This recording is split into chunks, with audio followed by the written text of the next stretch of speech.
You're listening to A Chapter a Day, a daily podcast. The Bible comes alive as we read a chapter out loud each day. Hello. We're doing a chapter a day. I'm going to go quickly today. I have a special event to attend, and I'm so excited. I'm ready to go, but I didn't want to forget to do this, so I'm doing it now so I don't have to do it later. Let's see if I can get my Bible set.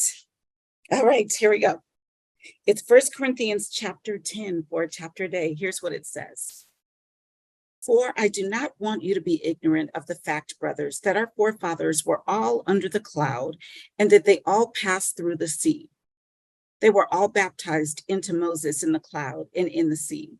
They all ate the same spiritual food and drank the same spiritual drink, for they drank from the spiritual rock that accompanied them, and that rock was Christ. Nevertheless, God was not pleased with most of them. Their bodies were scattered over the desert. Now, these things occurred as examples or types to keep us from setting our hearts on evil things as they did. Do not be idolaters, as some of them were. As it is written, the people sat down to eat and drink and got up to indulge in pagan revelry. Ooh, that's in Exodus 32:6. We should not commit sexual immorality as some of them did. And in one day, 23,000 of them died. We should not test the Lord as some of them did and were killed by snakes. And do not grumble as some of them did and were killed by the destroying angel. These things happened to them as examples and were written down as warnings for us, on whom the fulfillment of the ages has come.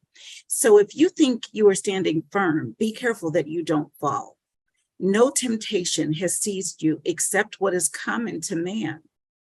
And God is faithful. He will not let you be tempted beyond what you can bear. But when you are tempted, he will also provide a way out so that you can stand up under it.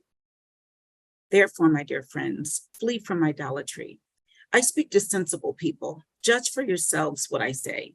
Is not the cup of thanksgiving for which we give thanks a participation in the blood of Christ? And is not the bread that we break a participation in the body of Christ? Because there is one loaf. We, who are many, are one body, for we all partake of the one loaf. Consider the people of Israel. Do not those who eat the sacrifices participate in the altar? Do I mean then that a sacrifice offered to an idol is anything, or that an idol is anything? No, but the sacrifices of pagans are offered to demons, not to God. And I do not want you to be participants with demons. You cannot drink the cup of the Lord and the cup of demons too. You cannot have a part in both the Lord's table and the table of demons. Are we trying to arouse the Lord's jealousy? Are we stronger than he? Everything is permissible, but not everything is beneficial. Everything is permissible, but not everything is constructive. Nobody should seek his own good, but the good of others. Eat anything sold in the meat market without raising questions of conscience. For the earth is the Lord's and everything in it, which is from Psalm 24:1. If some unbeliever invites you to a meal and you want to go, eat whatever is put before you without raising questions of conscience. But if anyone says to you, this has been offered in sacrifice, then do not eat it, both for the sake of the man who told you and for conscience sake, the other man's conscience.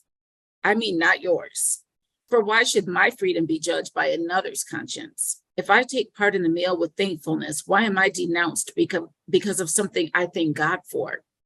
So whether you eat or drink or whatever you do, do it all for the glory of God.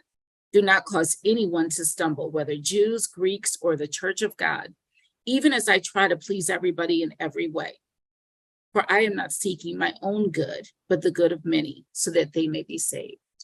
That was 1 Corinthians chapter 10. And I will see you tomorrow for a chapter day. Have a wonderful, blessed day.